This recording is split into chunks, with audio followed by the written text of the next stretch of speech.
Are we live? Yes. Awesome. Now you're going to walk in front of the camera. Just wait 1 second while Leanne walks across the camera. Hi guys.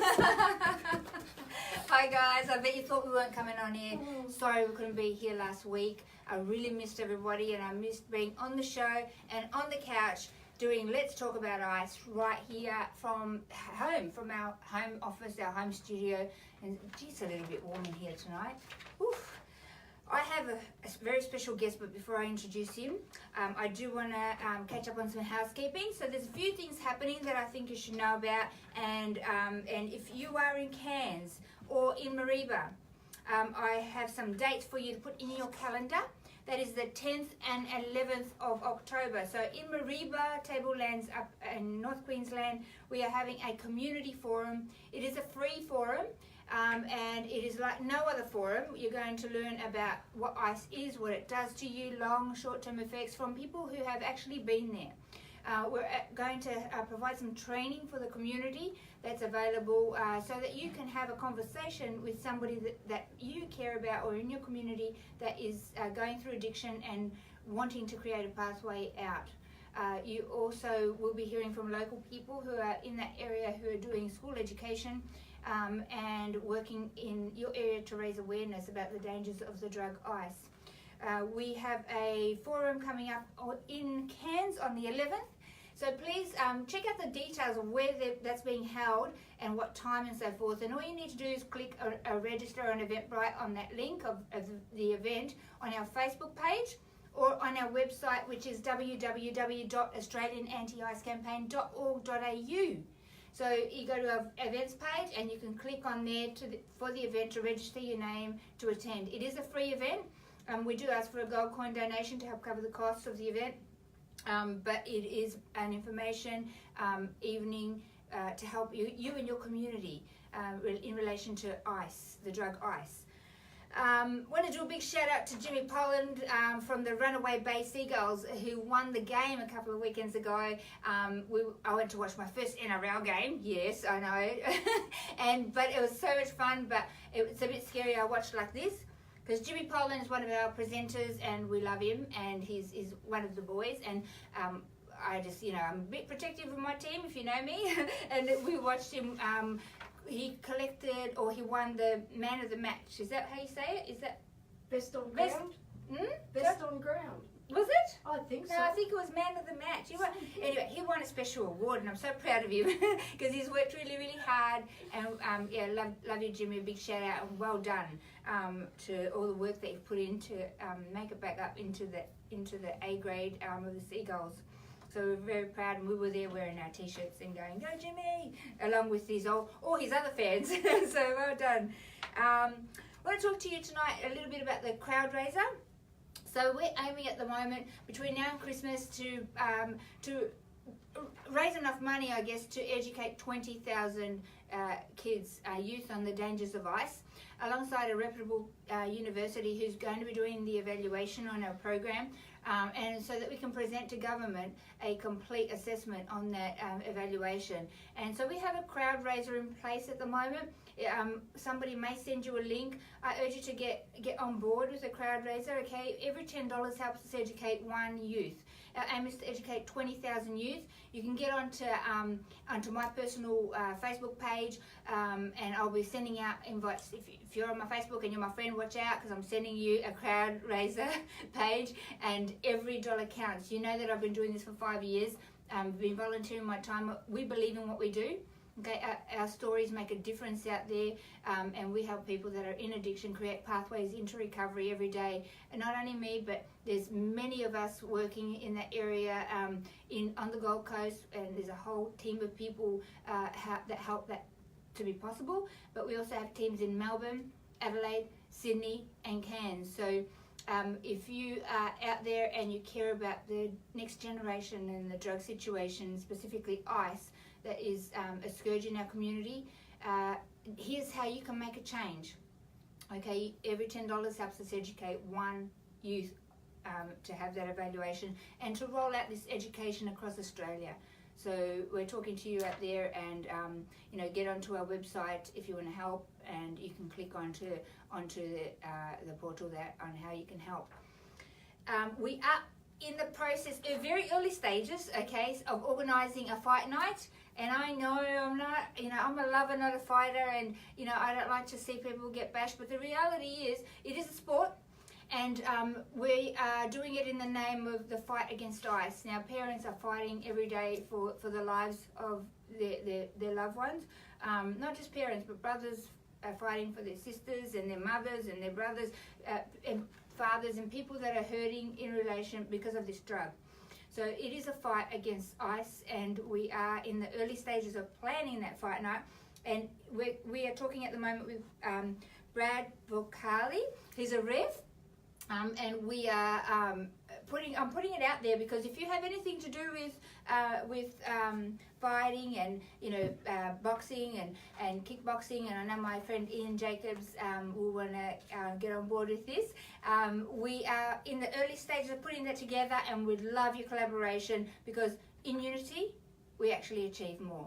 Yeah, and it is about it's a community effort to change, to raise awareness, and also we're raising money out of that to help more family support. Yeah, so if that's you and you would like to help in the area, please get in contact with us. The way to do that is on our website, www.australianantiicecampaign.org.au, or you can send us a message on Facebook. So we are live on Facebook 24/7, and we do have a little chat to us now button on our website. So if you need to talk to anybody, whether it is for family support, you have a loved one that's in addiction, or you're the person that, like myself, that was in addiction, didn't know where to get help, and you've received this link and to watch this show tonight, and you want to chat to somebody, please, we urge you, click on that link and chat with us. There's somebody on the line to speak to you now and at any time. So that's really, really important.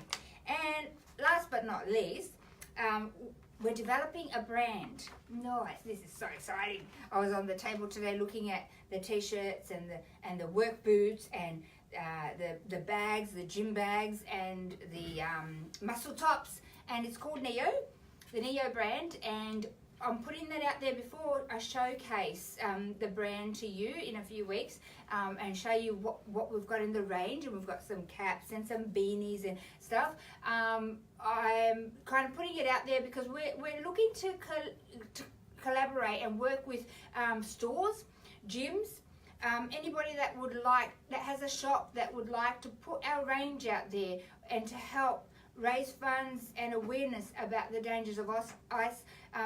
Please connect with us. If you have a store, if you're connected with City Beach, Billabong, Kmart, anybody that can put a range in there, it could even be a small shop that you think you could make a difference by putting a small range in there and helping us raise funds and awareness about ice.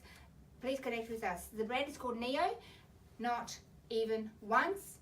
And it's a beautiful brand, and we're in development stages, final development stages at the moment, and I look forward to coming and bringing you all the stuff on here and sharing that with you. So I was really excited to see that the full range today, which is really, really awesome. So keep an eye out on our Facebook. And tonight on the show, we are really, really, really privileged to have one of our new members. Technical glitch, I could hear myself over there. Weird. One of me is enough trouble, right? But we are really honoured to have now a friend and also a team member of AARC, Matthew, on the show tonight. And Matthew, thank you so much for coming. And I know it's always a little bit daunting when you go, I've got to talk about my journey, and there's so many people watching. So I really am grateful that you're here tonight. So if you want to say hello. Hello, I'm Matthew, Matt, and thank you for having me, Andrea. Oh, look, it's a real honour, because I know that it's not easy to share sometimes, but we do this, guys, because we want people to understand the dangers of ice and what that journey was like, and the very small percentage of people that come out the other side of ice addiction is so minimal that when we find a treasure like Matt, that we just want to love him and bring him on board as part of our family, and in unity, like I say, we make a bigger difference. Yeah. So we educate youth on the dangers of ice in high schools. We also go into workplaces into prisons, into child safety. We work with frontline workers in homelessness. We're working with St. Vinny's, with Salvation Army. We do work with police. We have worked with in Central Queensland, and it's amazing the impact that understanding what's going on in the mind of somebody that's entrapped in addiction. Once people get a grasp of that and what it's like on the other side, it's easier to work with them. So we do a lot of work in different areas, and it's to get insight is invaluable.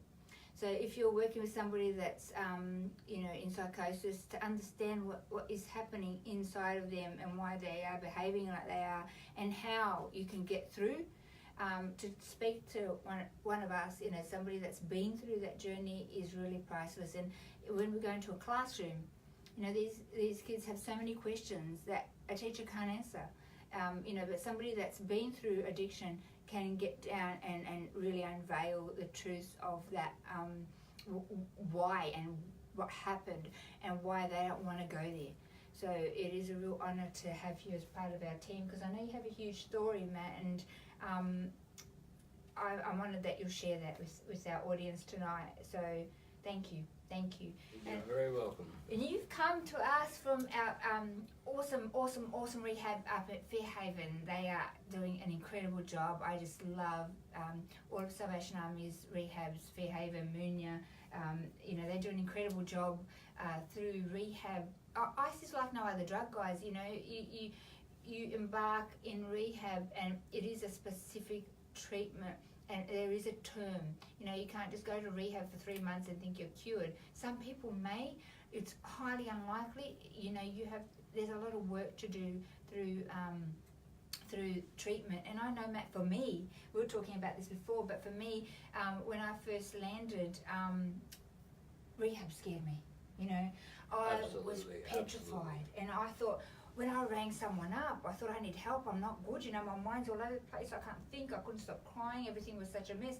And I rang up a rehab or a helpline, I can't even remember, but they said to me I'd have to be there for 12 months, and I couldn't see anybody, and I couldn't have my phone, and I went, I'm not going to prison, no, ain't going there. I had no idea until, later when my brain started working, how blessed you are to go to rehab and to have the help to work through some of those issues. I didn't have that. I had to do the hard yards, and it was difficult, Absolutely. A lot of people can't afford that time out of their life. Yeah. A lot of people have commitments like children, jobs, mortgage, lots of different things.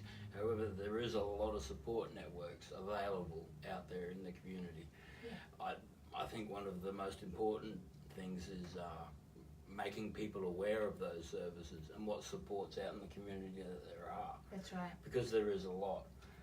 Because I know for me personally, at the first part of my journey, many years ago, about 14, 15 years ago, yeah. And I was absolutely enslaved by ICE yeah. back then. And I didn't know there was a way out. I thought people just stopped. Yep. And you probably tried to stop on your own, and that wasn't very successful. Like most of us on ICE, I could think, I don't have a problem. I can stop whenever I want, but to do it is a different thing, eh? Yeah, I couldn't. I couldn't stop on my own. I needed some sort of treatment service. Yeah. And of course, each case is different. That's right. Everybody's different. And everybody's journey of recovery is different, because we all have a different history, we all have a different past. Yeah. However, that shouldn't be a barrier whatsoever to you getting well and getting off ICE and staying off ICE. So Matt, would you do it again? Would you go to rehab again if you were, if you had to go back? Would you take that option? I would. Yeah. If I fell. Yeah. If I fell back into. Which you're not going to do. No, I embraced the rehab program. Yeah. Right. I know what I have to do just for today. Yep. I know what I have to do to maintain my recovery and staying off ICE. That's awesome. And to remain abstinent from all drugs and That's right. alcohol. Yep. And that's the what only works. real way, isn't it, Matt, really? It is the only way when you're an addict, to embark and think that you can embark on just one drink, just one, joint, just one tablet or just one pipe. It doesn't work like that. And you have, and like myself too, I don't drink, apart from the damage that I've done to my kidneys, but, it's dangerous. It's a dangerous place to go because you start with one and that opens a doorway. And before you know it, you're thinking about that and you're going and getting that, and you end up destroying, years of rehab, and that's the saddest thing, isn't it? And I've tried manageable drinking, Yeah. thinking, I've given up the ice now, I'll just have a few drinks. Yeah.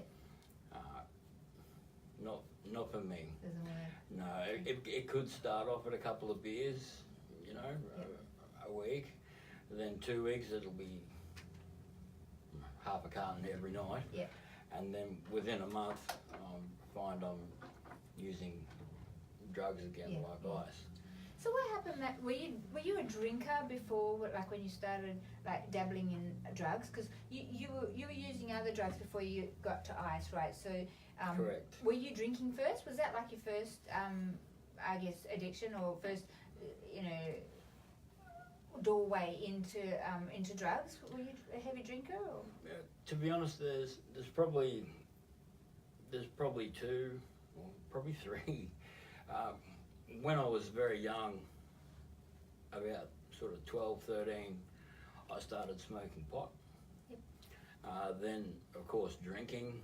Yep. On the weekends, or because it was cool to drink, and I was drinking with the older boys. I hung out with the older boys. Yep. Doing all sorts of things, skating and painting. Yep. All sorts of things, little things kids do. Yep. And I did start to drink more heavy. Yep. It was towards the end of my journey at high school where I was wagging a lot of school. Although I passed, Yep. luckily, I was drinking a lot more, smoking pot every day. Yep. And that's when I found some other kids that were doing speed. Yep. And I saw the way that they were doing it, which was IV. Yep. And I thought I'll try that because I was a very experimental kid. Yeah. And I wanted to be cool. Yeah. I was doing a lot of these things, to fit in. Yeah. I didn't actually realise I was becoming a slave to living my life that way on substances. No, and you don't. And you don't realise that, you start with, a couple of joints here and there, and then a couple of pills here and there, and then, drinking, and it's just occasional, but it's just recreationally. And before you know it, it has taken over, it has entrapped you in that lifestyle, and one drug leads to another, and your body actually gets immune to that substance, and you want to chase the new thing and the new experiment and the new high, and before you know it, you are on ice, and it is literally destroying every part of your being very, very quickly, and it's a horrific place to be from personal experience, And we find, Matt, that a lot of people start off that way. They start using recreational drugs, and then they build their way up into heavier drugs. That move or that decision to try a needle, that's like huge. It was, and once I'd done it, I can't say that I regretted doing it because I just had an instant wow, Instant heat, yeah. Instant change. So what were you thinking? Like, what were you thinking in terms of like, you were already using some drugs, so you weren't thinking too straight, but to like when you picked up that needle, not that a needle is any more dangerous than pill swallowing or smoking it. Yeah, it all does the same thing internally. It destroys your vascular system, hijacks your frontal lobe. It breaks down the neurological pathways in your brain. It affects your heart, your kidneys, your liver. It all does. It's away your muscles. It all does the same stuff inside. So it just hits quicker to the brain if you're shooting up, right? It's actually quite interesting, the pathway into ice, if you want to talk about that. Yeah, I'd love to, yeah. I'd actually tried to stop injecting speed back in the early 2000s, and I've been doing okay. And I went around to a friend's place because music is one of my hobbies, and one of my friends was they had some of my music, and they were sharing it with some other people in America and whatnot. And I was like, oh, okay.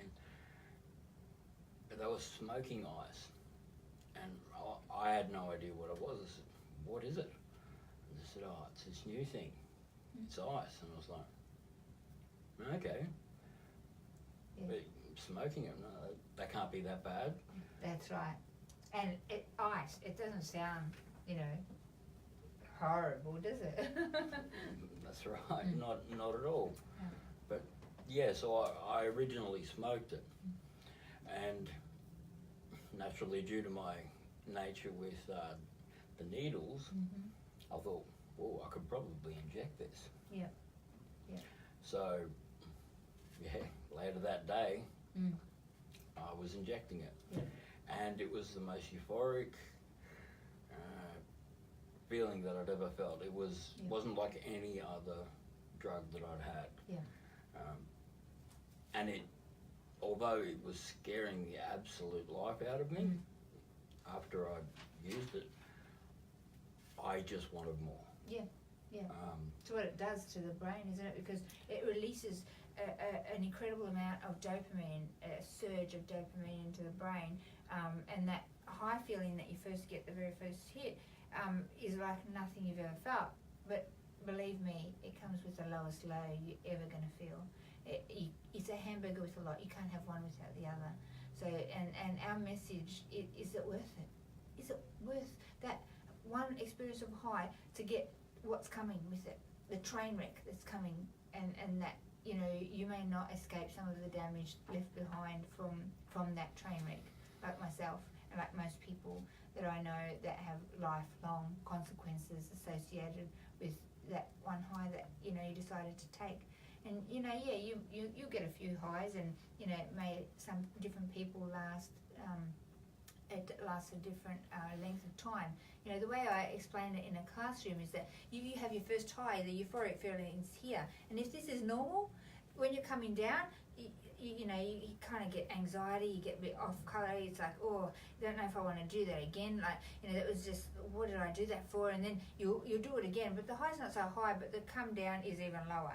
And then the next time, you kind of like that. What was that? That was not good stuff, because I didn't get that high, but the come down is like lower. Before you know it, you are entrapped in what you think is normal, or just under normal, to the downward spiral of depression, anxiety, psychosis, paranoia, and you're seeing things that aren't there. You're hearing. Okay, somebody's Commercial calling break. me in the middle of a show. Just make sure that we're still live. Yes, you are. I'd appreciate it if people don't call me in the middle of a show. Most people that know me know that I'm doing Let's Talk About Ice live on the couch on Thursday night. So guys, please don't call me at 7 p.m. on Thursday night. So the low that you get and that downward entrapment, you're sitting here in, depression, psychosis, suicide, anxiety, paranoia, and it's a horrific place to live, and you get this so quickly. And a lot of suicide and mental health issues are happening today, Matt, because people are not coping with that, being in that place. And the purity of the substance, if you want to call it substance, I call it poison, that's out there on our streets today is, up to 90% impurity. Now what that means is not that it's any purer or better. I know that the word purity seems to, give us the idea that it's purer. No, it means concentration. They refer to it as purity, but it's concentration. And what that means is that a concentrated amount is stronger. And straight away, it hijacks the brain. Straight away, it takes over the frontal lobe, where you can't think, make logic, rational decisions for yourself anymore. The midbrain's taken over. The neurological pathways are being broken down. Dopamine's depleted. Serotonin's depleted. And you are a time bomb waiting, to explode. And that you don't know how to get out. I don't know about you, but I didn't know how to get out. Absolutely. It was Absolutely. Horrific, isn't it? And it was like, who can I talk to? I can't talk to anyone about this. Yeah.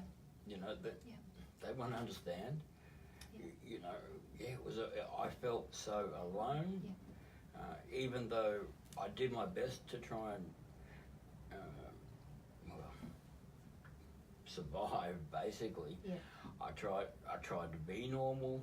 I had. I remember when I did have quite severe psychosis. I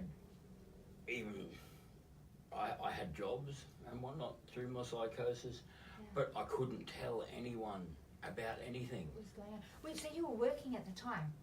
Like you had different jobs? Were you doing gigging or? No, that was a job. I was delivering some spare parts. It was in between mining projects, that one. Wow. And you were trying to sustain a job and using it at the same time, full time? Were you using like every day? Yes. Yeah. How long was it quick that you started using every day? I couldn't. Oh, absolutely. Well, with that part of my life, the job didn't last long. Yeah. I couldn't maintain the facade that everything was okay. Yep. And I had to just spend all of my time focusing on the drug use. Yeah. That's what happens, isn't it? And I was in a real deep pit of hell, basically. I couldn't. All of my close friends, I couldn't speak to. Yeah. A lot of them tried to reach out and whatnot. I was paranoid, scared. I had a hell of a lot of irrational beliefs. Like what, Matt? Like, tell the people at home, like, what psychosis, like, what kind of things happened to you? Like, what was going on in here for Matt? Just so we can paint a picture. People out there that might be thinking about trying, ice or, some substance has been offered. I want you to hear this, and I want you to hear what was going on, What it did for me at a certain point, because I wasn't looking after myself, I wasn't sleeping right, I wasn't eating right, I wasn't doing all these things that a normal person does, or even people that recreational use do. I couldn't do any of those things. Basically, I was in a world of, how do you say? I've often called it the Truman Show. There's actually something on the Truman Show delusion. But basically, how to best say it? When I was in pretty severe psychosis, everyone was watching me. Yeah. Everyone had an agenda about me. It was as though I was an actor in my own movie, basically. Yeah. And they weren't saying very nice things. No, this was the thing. When I was deep in the psychosis, anything that anyone did say to me, I would interpret in all these fancy, la-di-da ways that just weren't real. Yeah. Like you could say to me, "Where are you going?" And I'm like, "Why do you want to know?" Yeah. Who are they going to go and tell? Yeah. They're associated with the government. They're chasing me. They must be part of the whole conspiracy. And this whole thing of fear, isn't it? And it's a really horrific place to live. I could, and for me, the way I understand it was the damage I'd done due to the use. I'd really damaged my brain. Yeah. I'd damaged all the neuropathic pathways, and none of them were going healthy. In the early days when I did seek treatment, I know we're probably not going on to that part, but a doctor tried to explain it to me, and this was, I was at one of my extreme low points, and this is about 18 years ago. Wow. I went to a doctor and I explained my reality basically, and he explained what the type of psychosis that I was going through, as he explained a roundabout. He goes, imagine your thought is a roundabout. You have the thought, but it goes off the wrong exit. Yeah. It doesn't connect correctly. And that's what was happening in my brain. Mm. The neuropathic pathways were that damaged that I couldn't connect rational thoughts. Yeah. So I had an absolute mind completely full of all these irrational, fictional reality, if you will. Yep. Which can be quite dangerous. You know, people can hurt people, even kill Absolutely. people because of what's going on in here. And it's totally irrational, it's totally not real, but in their mind it is, you know, and they, I get really sad when I see, you know, things happen out there, you know, and sure, people have choice not to touch this drug, you know, but it comes to you in such a manner that is so facade, you know, it's a facade, and it's introduced usually by somebody that says, you trust me, don't you?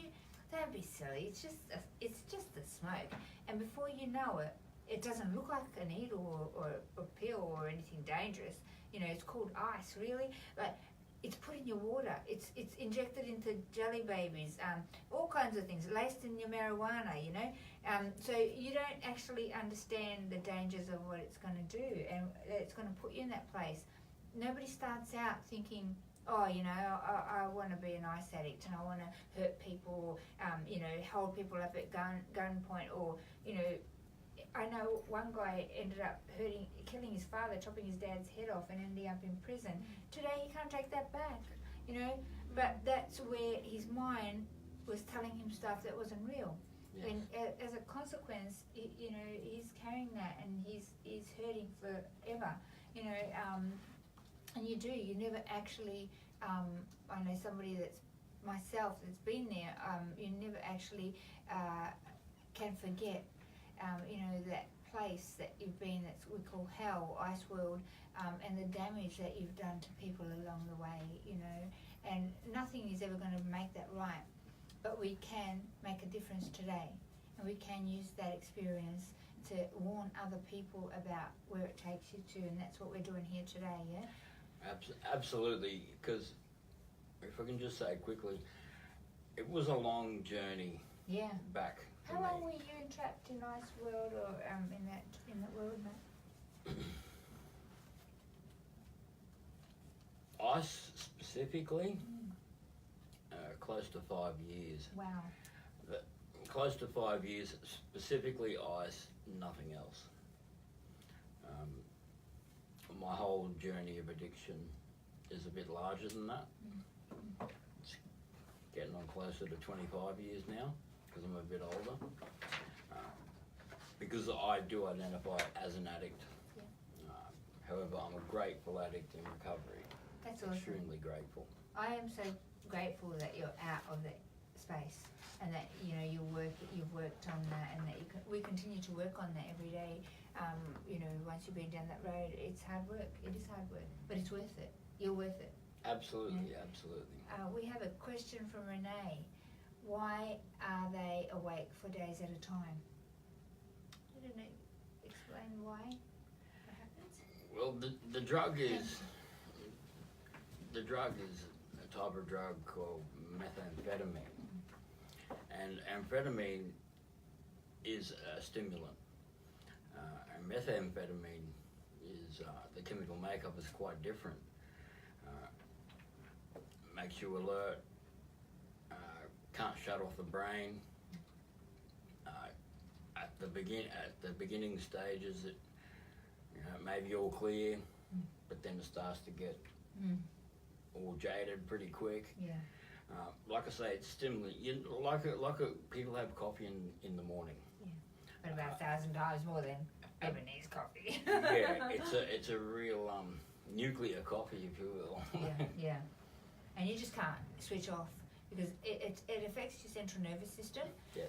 And everything's like it's like you put yourself on in electricity. You know, everything's like wired. You're super, you know, sensitive and alert, and your eyes. You just can't sleep. You're wired. You're pacing, and your whole system, including your heart, is pounding very, very fast. And you can't switch off. You can't sleep. If we can just say something else, when a person has been up for a day at a time, or 2 days, perhaps 3, 4, a lot of that's when the mind can get filled with a lot of delusion. Yeah. And it can be, you ask why they stay awake for days at a time. It can be very difficult to shut down the brain. Yeah. Because of the way it affects the central nervous system or whatnot. You can't turn this off. You can't get calm. You can't relax. You can't sleep. Yeah. Literally cannot turn it off. And then psychosis and paranoia comes in alongside of that, and you're just like, you know, even more wide because, you know, you're seeing things, you're hearing people, you know, you're just on alert all the time. So I'm not a medical professional by any stretch, but I know that the paranoid delusions, from my experience, I have a lot of work, volunteer, and other recovering addicts that I know. The paranoid delusions have often been a beginning to some psychosis. Yep. Psychotic events even. So do you want to explain to the people at home what the difference is between the psychotic episodes and the paranoid delusions? Yeah. Well, From your experience, I can't explain it. No. Medicinally, I'm no medical professional. I But can how only is it explain it different? from. From your Well, with paranoia, there is a type of healthy paranoia for which a human uses for survival. However, then there's rational thinking and there's irrational thinking. The paranoia, as I understand it, that I've experienced due to ice and whatnot,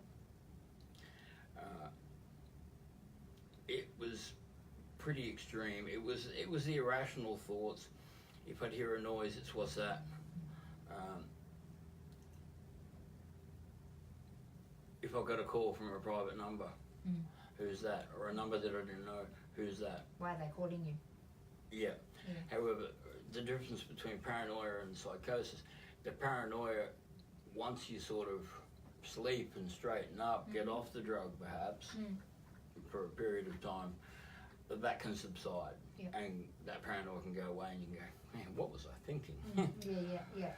However, in my experience, the psychosis, that's something that perhaps when I was paranoid and whatnot, while using, when I'd stop using and get off the drugs, it continued. Yeah. Well, that's the thing, Matt, did you know, and most people don't know, that the very first time you try ice, you can go into psychosis, and some people don't even come out. You know that? That's correct. I didn't know that. Some people don't come back, and in my experience, people react to the drug very differently.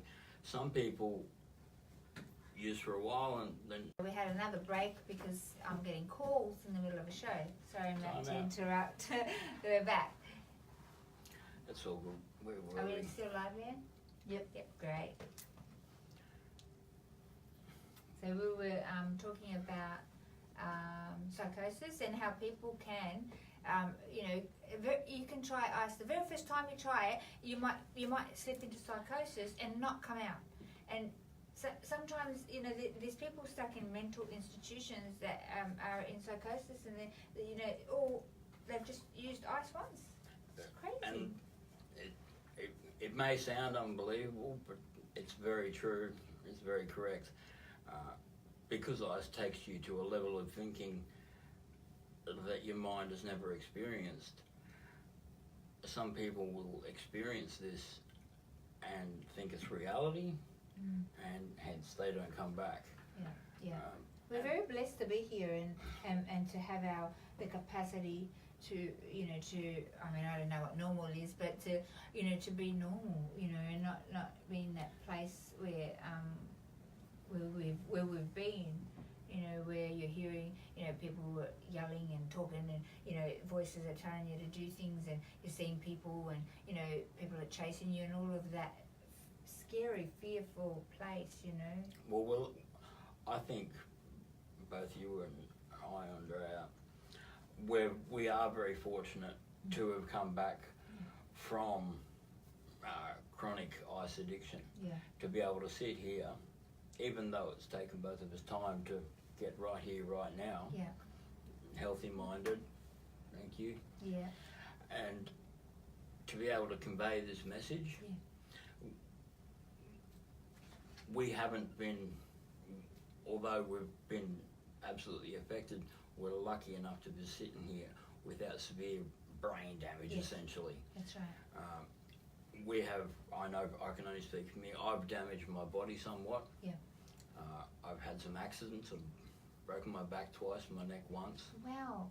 Is this through addiction? Through addiction, yes. Wow. What did you do? Once I got cleaned up by a car. Ouch. Broke my neck and my lower back. And another time I had a fall. I've been up for days. You know, there you go. I've been up for days. Yeah. I'd been up for days. I wasn't thinking clearly, and I had a fall and broke my back in half. Wow. So you're really blessed to be alive. I'm blessed to be walking. Yeah. When I was in a coma from being hit by a car on my motorbike,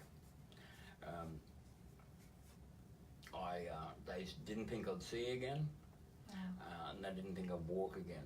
And I was in a coma for just under 48 hours, and clinically died that time. Was that what changed your life, or did you continue to use after that, Matt? That was in 2005 after I did my first rehab, which I know we haven't shared much on that story, but it was a big wake up call for me, and I didn't go back to using ice directly at that time, but I did start drinking, thinking it was okay to drink, which of course it wasn't, because that led me back to ice. Yeah. And that's what I worry about, Some of people in recovery think, oh, no, we're only having a few beers. You don't realise one thing leads to another. And Matt is an example here of what I talk about to people in recovery. Don't go there, guys. Don't go there. There's no need for it. You're opening a doorway that you may never be able to turn back. And I know that in Ice World, perception and you driving. I did a lot of driving in Ice World, and you can't measure distance or time, and perception while you're on the road is not real. And so I knew a young guy, 19 years old. He was my daughter's friend. He tried ice once, and he was playing chicken with the bus and in front of the girls, and he couldn't measure time and the distance, and it ended up the bus hit him and killed him. A beautiful young man, it was a beautiful New Zealander family, and there was once, And that can be one of the great problems with the drug, is the simple fact that the delusions the drug creates in these essentially fictional realities that we live and believe is real on the drug. Those sort of things happen. It's a lot. Sometimes a great fantasy world. Yeah, it is. And it's very dangerous, because the actions of a person on ice can be dangerous, and not only the effects can be great. The consequential thinking goes out the window. Yeah. In a lot of the time. You can't. How do you say? Your actions can't be guaranteed. No, well, you're not thinking for yourself. The drug's taken over. Yeah. So tell me, you relapsed. You went into recovery, and then you relapsed. And how long did that recovery last for? What was that window like? The recovery lasted about. Although I had a lapse, the recovery, I managed to get a year up initially. And then you came out of rehab, presumably, in recovery? Yes. Went to rehab. And then you came out and you went back into the same group of people that you were using with before? I did. I didn't. Although a lot of them were good friends, they were still using. Yeah. Hence, they were dangerous. I understand, and I look very differently at my previous actions. I still love all my friends that that using that, but I can't talk to them or associate with them for the fact that it's putting me in harm's way. High risk, very high risk.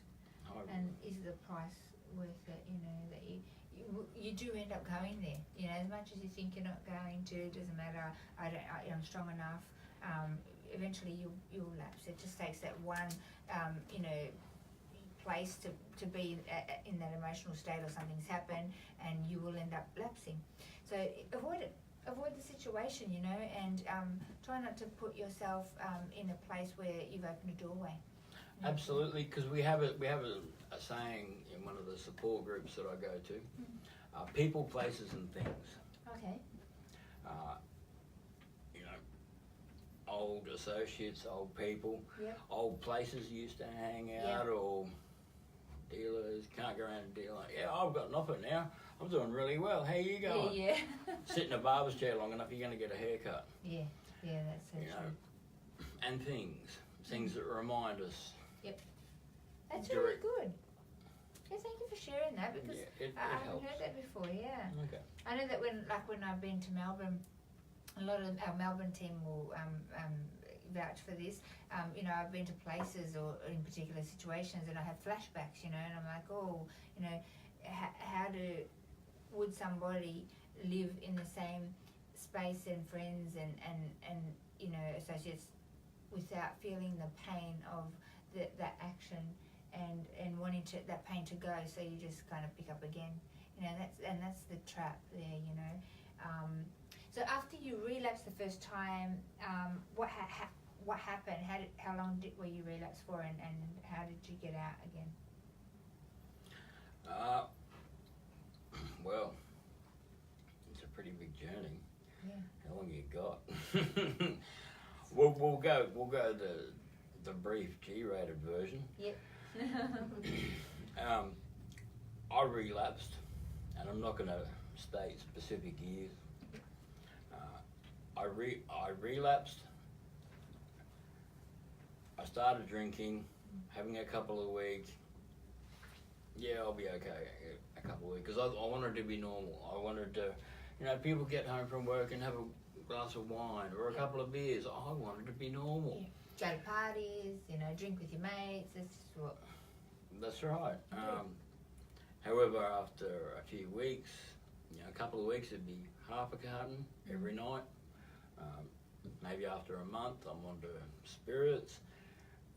Generally, when I reach, the spirits, your rum, bourbon, all that sort of thing, that's when I'm going, oh yeah, I'd like to go higher. Yeah. And before I know it, I'm using drugs. Yeah. So how long were you using again before you said, no, I've got to stop this, I've got to go back into rehab? It was generally when my life was starting to fall apart. Yeah. I had a head full of recovery. I had a head full of knowledge, knowing that what I was doing wasn't right. Yep. So at this stage, I knew there was a way out. Yep. And I believe support, making people aware of the ways to get out of addiction. I think that's something that needs to be worked on in society. Absolutely, and that's what we do at ARC, because we help people create a pathway out into recovery. So if we're talking to you and you are that person that is using and you've had enough and you want to change, okay, because the end of that result is three things. You're going to end up either in prison with mental health and physical injuries for the rest of your life, or you're going to end up dead. And that is the end result for ice addiction. And so if we're talking to you and you're hearing this message and it's touching you and you want to change your life but you don't know how, please, we want to help you. We've done it, and we can help you create a pathway into recovery. It is possible, even after long-term use, as Matt's saying. For me, it was a 2-year, very hard-hitting, fast, drag into hell where I got out by the hair on my teeth. If there's any hair on our teeth, but that's the saying. I just got out alive, not unscarred. But we've got people that have been 21 years in addiction of all drugs, all types of drugs, and they come out. So we know how to make that transition. We want to help you. We want to help you because I didn't think I'd get out. I thought I was going to die like that. I'm sure you did too, Matt. Well, one of the things I thought for many years, one of the hardest things, because I'm abstinent of all drugs. I can't drink, I can't do any drugs. You can, but you don't. You choose not to. Well, I can, but I know where they lead me. Yeah, that's right. And also know that I can't stop. Mhm. Generally until I hit rock bottom. And that's not a nice place. What's rock bottom? Like, how do families out there go, how do I know that my loved one's hit rock bottom? Like, if they're trying to help them, like, for you, from your side of rock bottom, what is that? For me, rock bottom was I'd lost my mind. Yeah. I officially had no control over my actions. They were always seeking a substance. If I wasn't on a substance, if I was waiting to get paid or whatnot, because just on the other thing, I relapsed for 14 years. Wow. It took me 14 years until I got completely abstinent recovery. Wow. Because I didn't, I tried to take it seriously from the start, but I thought there might be an easier, softer way, which there was not. Yeah.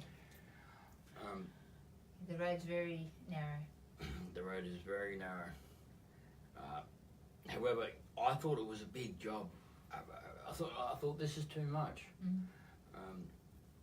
I thought there's no way that I could possibly do this. So I had to put myself into rehab, and it wasn't. I spent 8 months in that rehab. They do offer shorter term rehabilitations of 3 months or 6 months. For me, I needed to stay there as long as it took. Yep. And I really do stress that. Yep. I understand not everyone will go to rehab. However, me personally, as I do know that there's a lot of other people out there that need rehabs, and I believe we need more rehabs in the country. Yeah. I stayed there for as long as it took because it was because I'd relapsed for so long, because I'd used for so long. For me personally, I had a lot of work, internal work to do. It was an introspective journey, me getting well, to work on all my demons, so to speak, because my head was pretty messed up. Yeah. I had to remap. I had to build my core beliefs again. Yeah. I had morals. I had values. I had integrity, and my addiction took away all that. Yeah. You know, I couldn't live with integrity of being the true Matt. You know. Yeah. However, I am, but for the grace of God, therefore go I, am well today. That's awesome. So I did think it was. I thought it was all too much. Yeah. That was what probably kept me from getting completely abstinent for so many years. Yeah.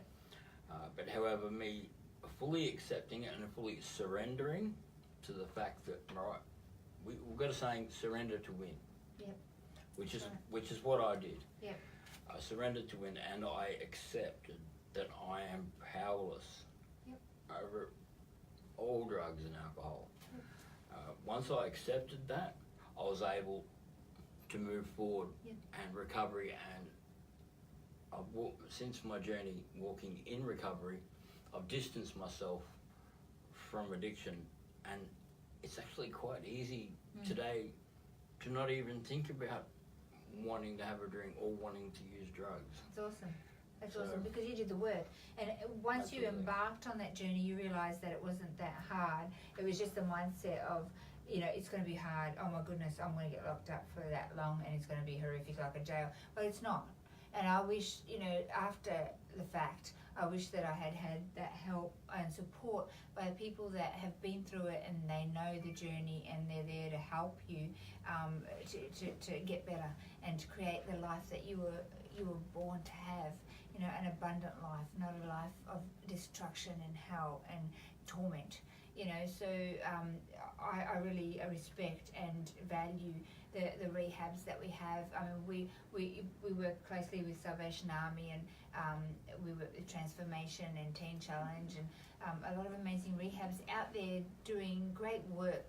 But unfortunately, we don't have enough rehabs. You know, we've got, you know, sometimes they go into detox and they've got, you know, 10 beds and they have 30 people on a waiting list. You know. You don't have to go into detox and rehab and have the long-term consequences associated with this drug. You can actually avoid that altogether, yeah, by listening and learning from our experiences. You know, it's not only us on the couch saying here tonight, but we have an array of videos on YouTube called Let's Talk About Ice, and you can get other people's stories and experiences. That's not enough. You know, call us up. We'll come out to your school. We'll come out to your workplace. We're here to share and to educate the community. Today I had a very interesting meeting, Matt. You know, people go, oh yeah, we need education. And I asked a question. The person said to me, oh yeah, I know about ice. It's very terrible. I said, do you? I said, what do you know about ice? Oh, that's a drug, and it's very addictive. Yeah. So if I had put some in your water right now, would you have known? What about if I gave you, you know, a little lolly that was injected with ice? Or if I said to you, yeah, have a puff of this, and we were friends and you trusted me, would you know what colour it is, what it looks like? You know. Would you know how you would be affected by it? That's right. Would you know the consequences of that? And that, he went, whoa, no, I don't know all this stuff. And that is what we do. You know, we come out and we show you visuals. We tell you what happens and the long-term effects of that, you know. And, you know, your whole organs, your whole body, you know, weight loss, weight gain, you know, your teeth, your gums, your kidneys, your vascular system, your heart, your brain is all affected. I don't know about you, but your memory, how's your memory after use? Yeah, it affected my memory. It affected some of my motor skills. Yeah. I believe I'm fairly fortunate because I do know other people that have not recovered so well. They may well be clean and not using ice anymore, but they haven't been as fortunate to recover. Some of them need to take certain medication. And just quickly on the medication one, if there are people out there that want to get well and are suffering,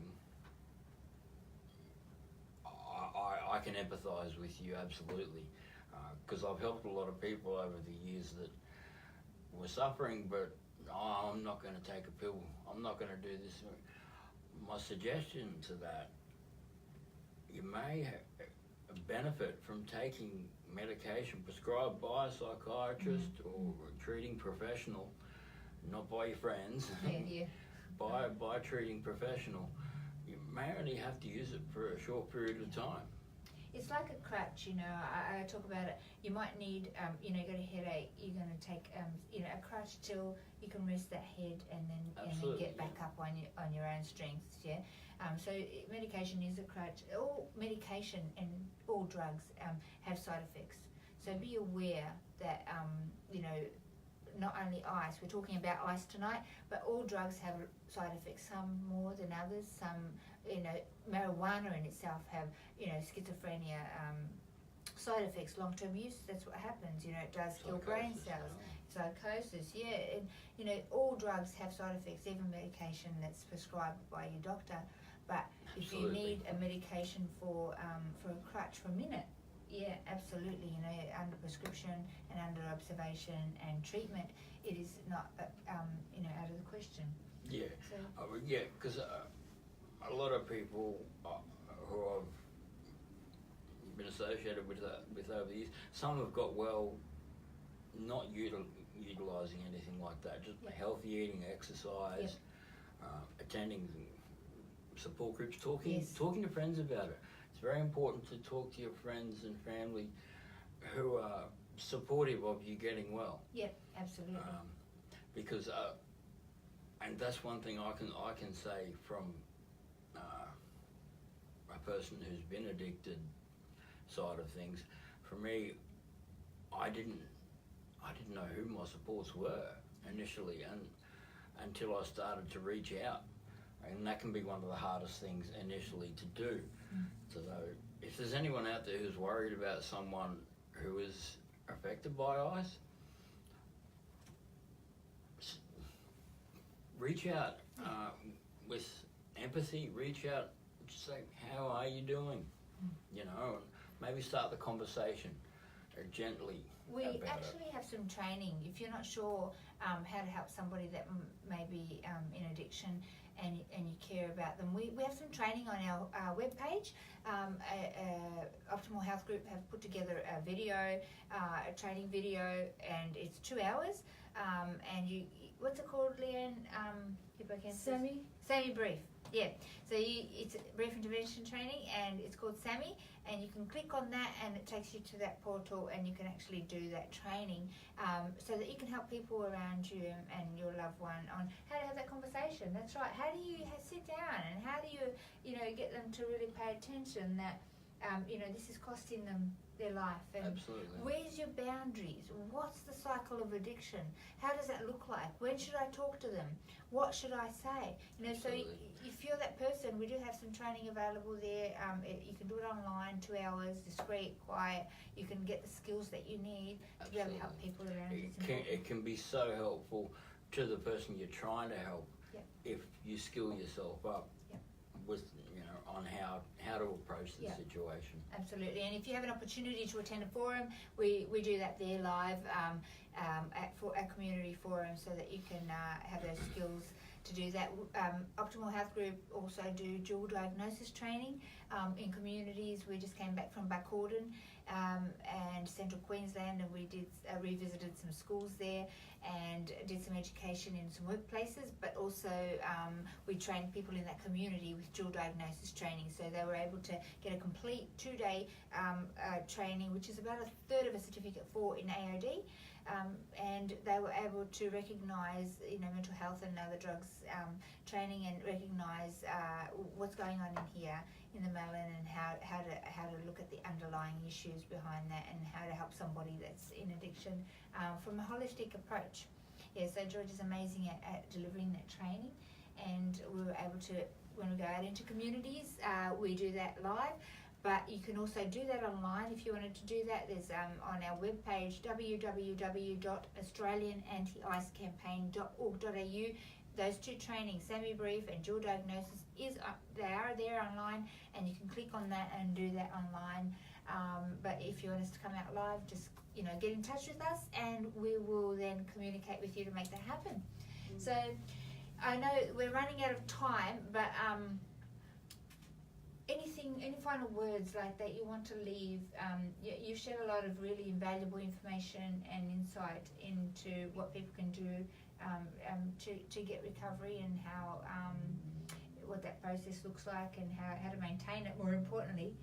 Is there any final words that you want to say out there to our audience, whether it's a family member that's experiencing having a loved one entrapped in that place, or somebody in addiction that may be contemplating change? Recovery is possible. Yeah. Most definitely. People do recover.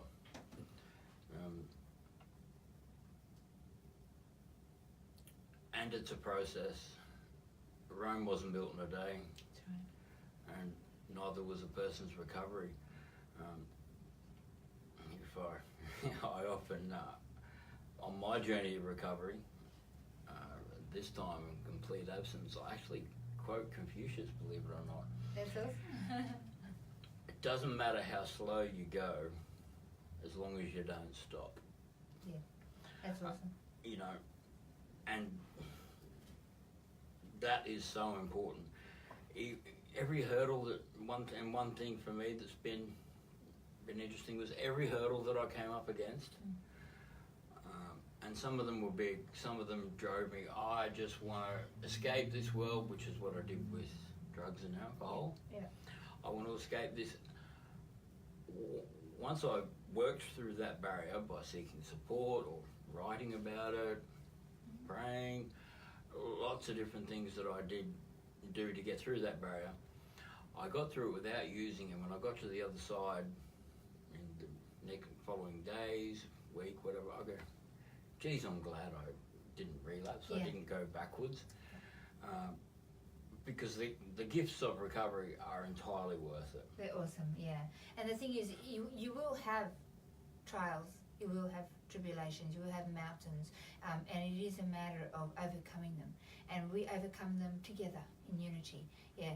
And we hold hands and we go, we've done it. Hold hands with us, and we can help you through that process. And there are many trained people that want to be there and help, so that we connect you with those people to be able to have that professional help as well in those stages of recovery. So it is difficult. Can I make mention of AA now? Absolutely.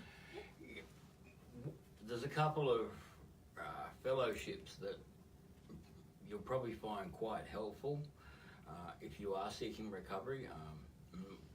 My own father actually went and skilled himself on AA and NA, which is AA is Alcoholics Anonymous and NA is Narcotics Anonymous. Because my father couldn't understand, he sought to help me over the years, and he didn't know how. There's also CMA, Crystal Meth Anonymous. They are out there now. Yeah. There you go. Yeah. There you go. CMA. Yeah. But these support groups, you'll find these can be very valuable because we don't always have the time or whatnot to go and see a psychologist or a psychiatrist to speak with, trained professional like that. But what the fellowships of AA, CMA, NA are full of are experienced people with, in some cases, many years recovery from addiction. And they can provide you with a lot of support, guide you in the right direction. I don't know if anyone's heard of 12-step fellowships, but they are 12-step fellowships, and I highly recommend you looking further into it. It's entirely worth it. As I say, it's an introspective journey, but they are a few very powerful community support groups, and they're actually global. Yeah. AA and NA are global. I don't know about CMA, but they're global. And some of the support you'll find there, you may get more support from an AA or an NA meeting than you do speaking to a psychologist. Yep.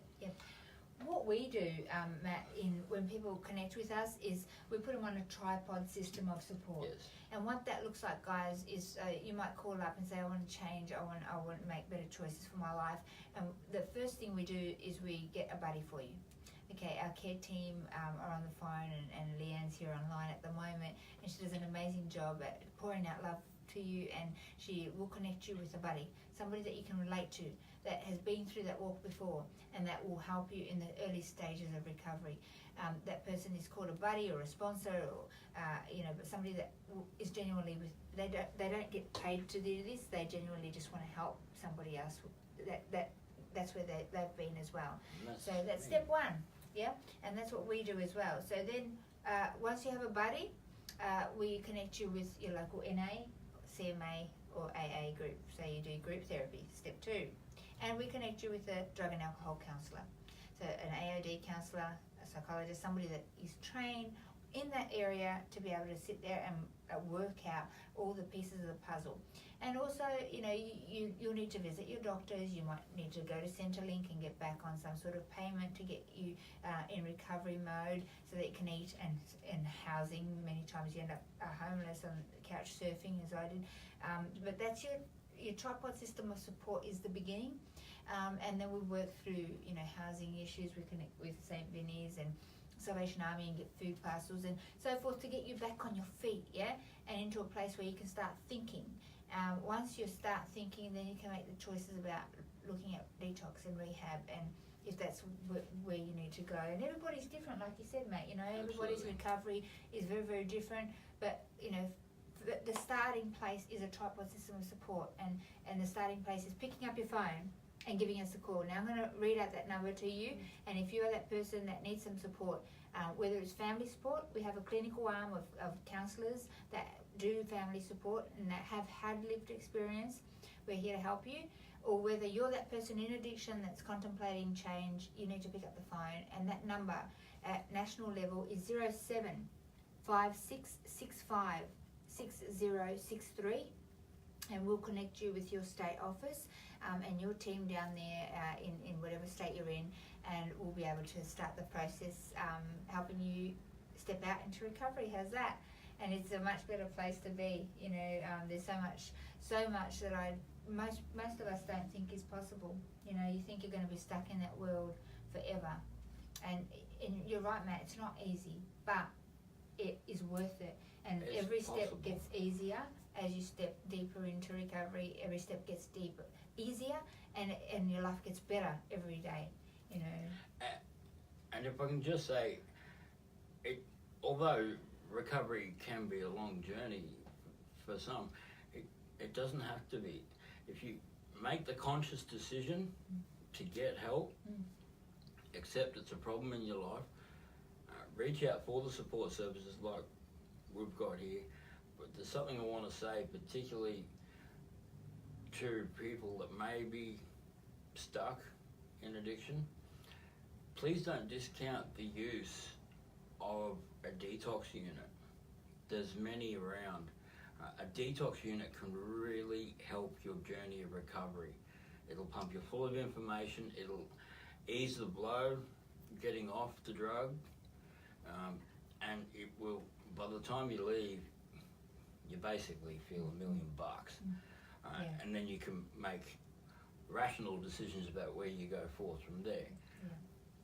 Not everyone will need a detox unit. However, I know some people that have been struggling to find a way out, and the detox. It was one of the biggest barriers that they came up against, because they thought, I don't need that. Yeah, that is the first step. It's accept help. Accept the help. That's right. That's awesome. Thanks, Matt. Thank you so much, Matt, for joining us today and sharing. It's invaluable information that he shared here tonight with you. Take a look at Matt's t-shirt. Okay, if you want to get one of your t-shirts today and help the cause, stand against ice, not even once, is our message. You can get that on our website, www.australianantiicecampaign.org.au. All proceeds go towards helping us educate more people and help and doing the work that we do, helping people out of addiction. So you can purchase them online, on PayPal, on our webpage, and we wear it proudly, not even once. We say no to ice. Just one little thing while I remember, I want to do a little shout out. Sorry for the close up and the wrinkles. Arbor Vitae. Arbor Vitae is a natural substance that I have taken. For those of you that are in recovery and that are struggling with memory issues, I was like huge. I couldn't remember anything, not even how to drive to work, right? So, and navigator everywhere, and people would talk to me, and 1 second later I'd forget. I still forget a lot, don't get me wrong. I'm not 100% repaired, but this stuff has helped me a lot while I was on this.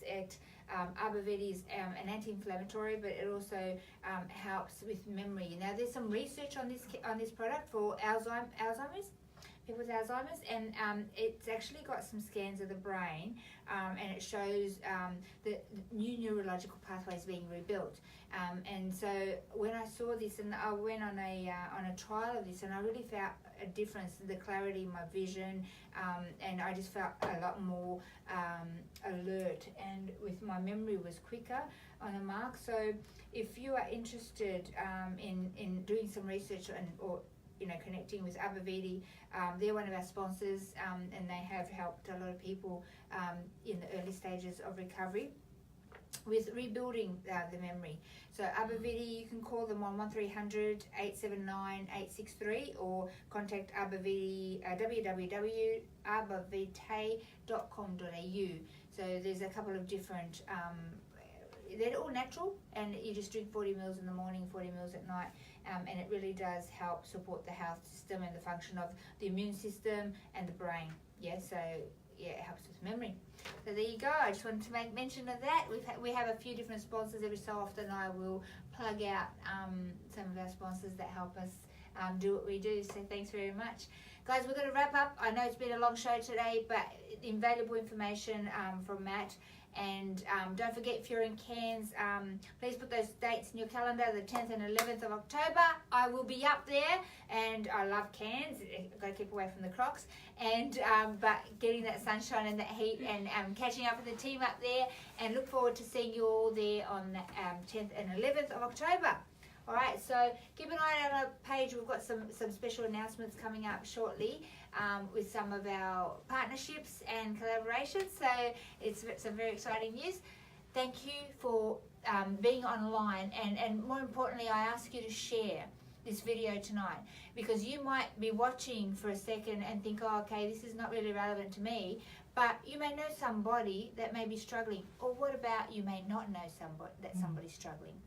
By sharing this video, you may be able to impart invaluable information into somebody that's suffering quietly and that might need to hear what we've just had to say, and that are too embarrassed or ashamed or guilt-ridden, and they don't want to talk about it, but they may reach out for help. So I asked if you can please share this video and these videos on your Facebook page. It really is a click of a button, and it helps get the message out there. And don't forget our Give Now, our crowd raiser, that's what we call it. It's a crowd raiser to help educate 20,000 kids. So you can form a crowd raiser and get all your crowd, all your mates and everybody on there, and you can be the leader of that crowd raiser. So get in touch with us, and we will show you how you can do that. So thanks very much for watching. Much love to you all. God bless you. And our message, Matt, are you ready for this? You're going to learn our message. I didn't preempt him before. Yeah, I don't like know this. this one word. Not. You can do that at home. Not. Yep. Even. Once. Oh. That's good. You could do once, because our new Zero. brand's coming out, and it's kind of like There you go. like that. Does that make sense? One. It didn't look good. One. No. Once. No. So not even once, guys. Don't touch this drug ever. It'll kill, steal, and destroy your life. Okay, we love you lots. We'll see you next week. Life is precious. Bye. Bye. Bye.